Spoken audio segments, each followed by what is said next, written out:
For the power of truth, this is the Glad Report. Bonjour, good day, bienvenue, welcome to the Glad Report. Je suis Ntalasha. Today's episode is dedicated to the state of the DRC, the state of the DRC in the election period. Without further ado, I'm glad with the report. The Democratic Republic of Congo sits on 2.3 million square kilometers of land. It is the highest cobalt producer in the world, the fourth largest copper producer, in the world, home of the second largest rainforest in the world, with high amounts of biodiversity, high amounts of untilled arable land. Of its 100 million people, 60% are poor, described as living under $2.15 a day, an international barometer of poverty. Also, of those 100 million people, 70% are dubbed V-youth, 80% of whom are unemployed. In the country, we have the country placed on the Corruption Perception Index, a list by Transparency International. We have Congo placed 164th out of 180 countries on that metric. Congo is a corrupt country. We see examples of it exhibiting themselves through perhaps the Gika conglomerate of the government, the Gika conglomerate mines, where you have concessions being sold without public tenders. You have the disappearance of revenue, and that is covered up by officials. So such things happen in the Congo. Also, we have this issue of war that's ravaged the country for over 30 years.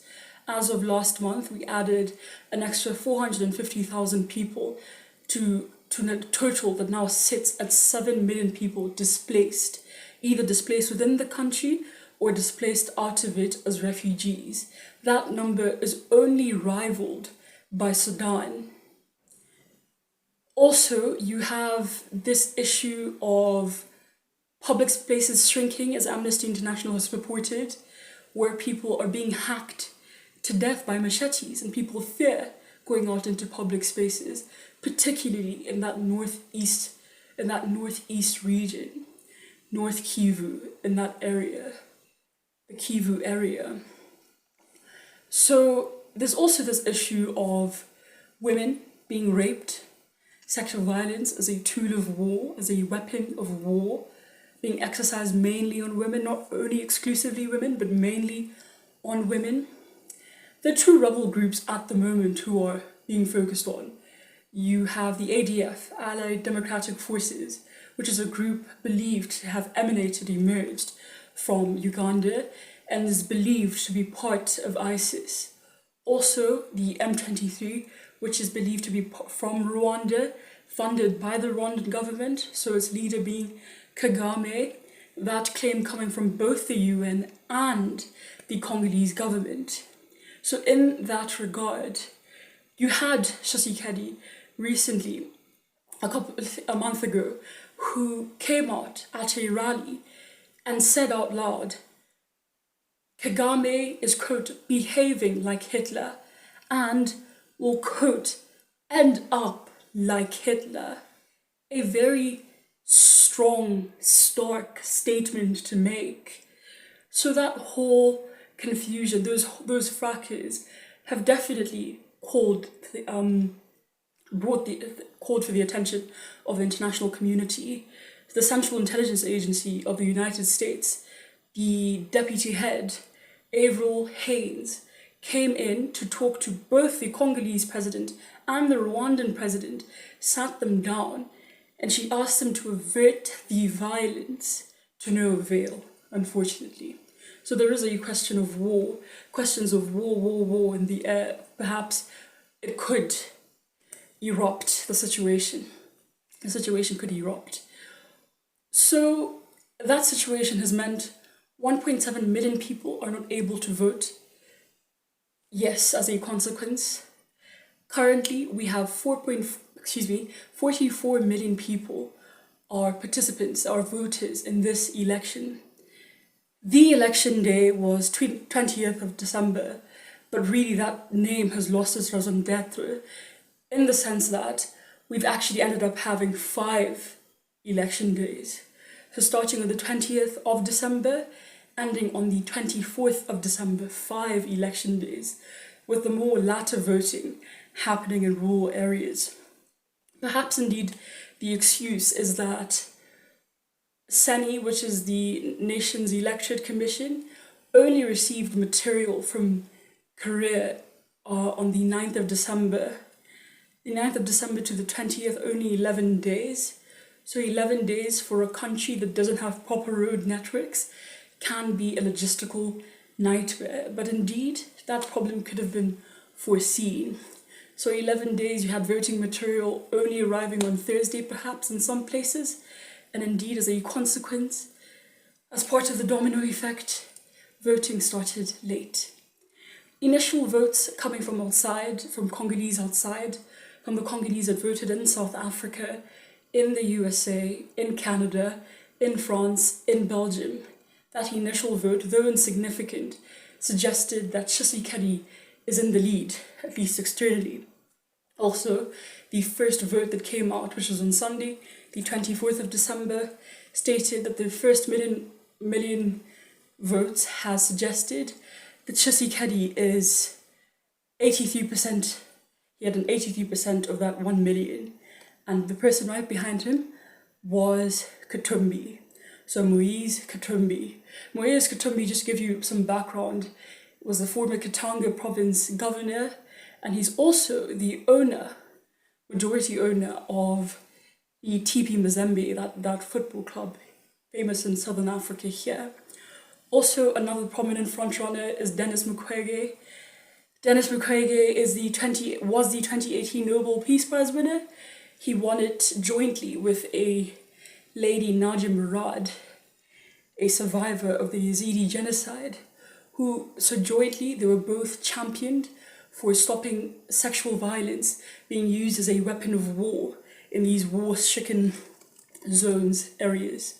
So Mr. Mukwege has this Panzi Foundation, where he works as a gynecologist, just helping mainly women, but sometimes, of course, men. Also, another prominent person is Martin Fayulu. Martin Fayulu, in the previous election, 2018, he was famous because people said, certain claims suggested that he was actually the winner. He had won 59% of the vote, that was what he garnered. But then he suggested that Tshisekedi only won 19%. But because Tshisekedi was backed by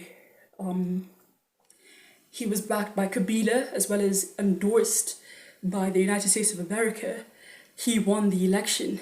He tried to take the matter to court, but the court heard what he purported, but they did not support it, unfortunately. So, yeah, that is what happened. So those are like the main 4 people that people are paying attention to.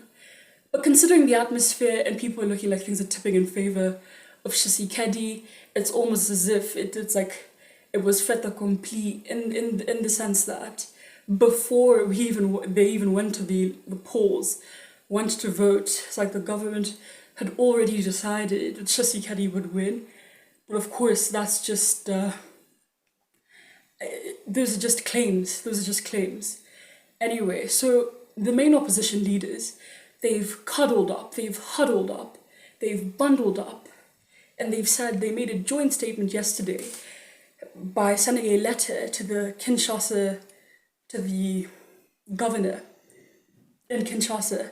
They made a statement to him, and they said they would be organizing protests on Wednesday, which is supposed to be Result Day. They've organized protests. Yeah, so there is violence in the air. Also, you have 13 Western governments, 13 countries of the global north, so 12 European, 1 Canadian, that have issued a joint statement as well, that has basically said that people should hold their horses with regards to this issue of violence. people should exercise restraint, is the word they used. People should exercise restraint. Already the death toll, like the number of people dead, is 19 due to election happening. So 19 people, that's already bad, but not as bad as the previous one, because the previous one was 34 people dead, 59 people injured. That's the previous election of 2018. So it is dire. I still think it looks like things are going to go even further down south. Not as my hope, but more of just what it's showing. It's indicative of worse to come, and there's just so much apprehension, anxiety. So yes, indeed, here I am as an observer, and I'm biting my nails quite literally, just watching in apprehension, fearful of what's to come as an observer. I hope for the best, and indeed may the people's person win, even though that may be unlikely. Maybe. I'm glad with the report. For the power of truth, this is the Glad Report.